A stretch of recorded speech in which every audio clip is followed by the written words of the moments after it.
Hey guys, it's Toby and we're going to be building a gaming PC for £400. Let's go!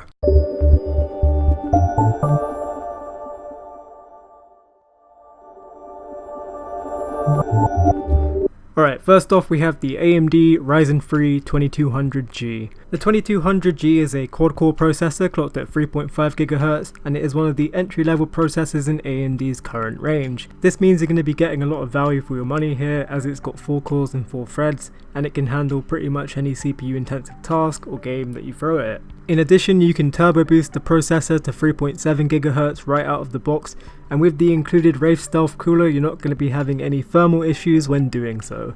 So overall it is a decent processor, and at this price point you can't really go wrong. Now moving on to the motherboard, we're going to be using a Gigabyte B450M DS3H. The DS3H is a micro ATX motherboard, so what this means is that it's smaller than the standard size ATX motherboards. However, this doesn't mean that we're limited in any way. It's got everything you'll expect, such as support for Gigabit Ethernet, USB 3.1, support for up to 4 SATA 3.0 connections for our hard drives and SSDs. It's even got M.2 support for an M.2 SSD, which you can upgrade to in the future. But most importantly, it has a PCI Express 3.0 lane for our graphics card, which we'll come on to in a moment, and it also has support for up to 4 sticks of DDR4 RAM. And coming onto the RAM, we're going to be using 8GB of Corsair Vengeance LPX. Now what we have here is 2 sticks of 4GB RAM clocked at 2066 MHz, and because of this we'll have a dual channel setup, so we'll have 8GB of RAM running in dual channel, which will give us about 5 or so FPS more performance. This is because the 2200G and most Ryzen processors benefit from having dual channel memory rather than say having 1 stick of 8GB RAM running in single channel. Now coming onto our graphics card, we're going to be using an MSI RX 570. The RX 570 4GB variant is one of the best graphics cards in terms of value for money, as you get so much performance from such a low price point.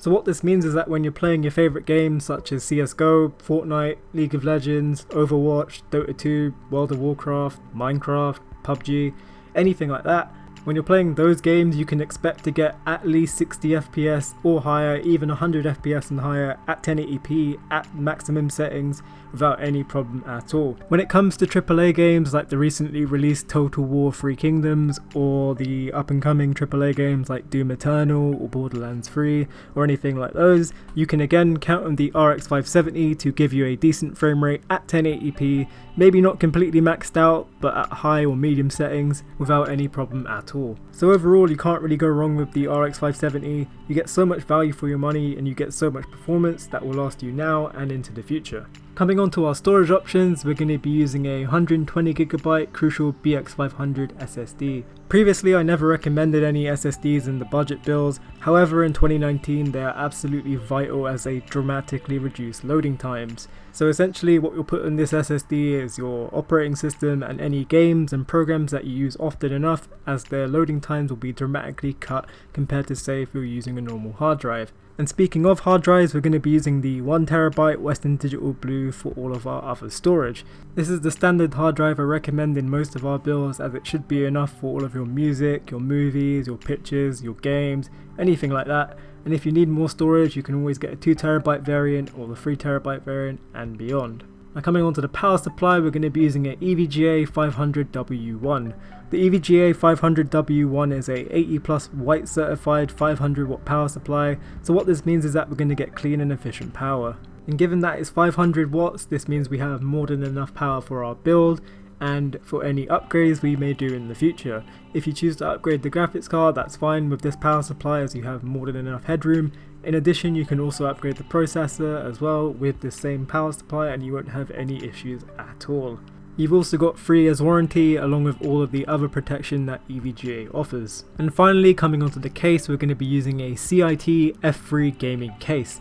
The CIT F3 is a micro ATX case, which means it's going to be able to house all of our components without any problem at all. The case also has everything else you'll expect, such as support for front mounted USB 3.1 and HD audio.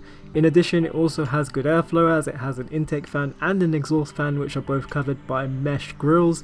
It also has a Windows side panel, which is nice to have to see our components. So overall this is a great budget case to house our build. I know that case options are subjective and I always include some alternatives in the build guide, which you can find linked in the description below. And yeah, that's it guys, thanks for watching. Leave us a like if you like this video, leave us some feedback or any questions you have down below in the comments. I try to respond as quickly as possible. If you're considering building this PC or buying any of the components, please use our links as it does help us out quite a bit. Don't forget to subscribe and we'll catch you next time.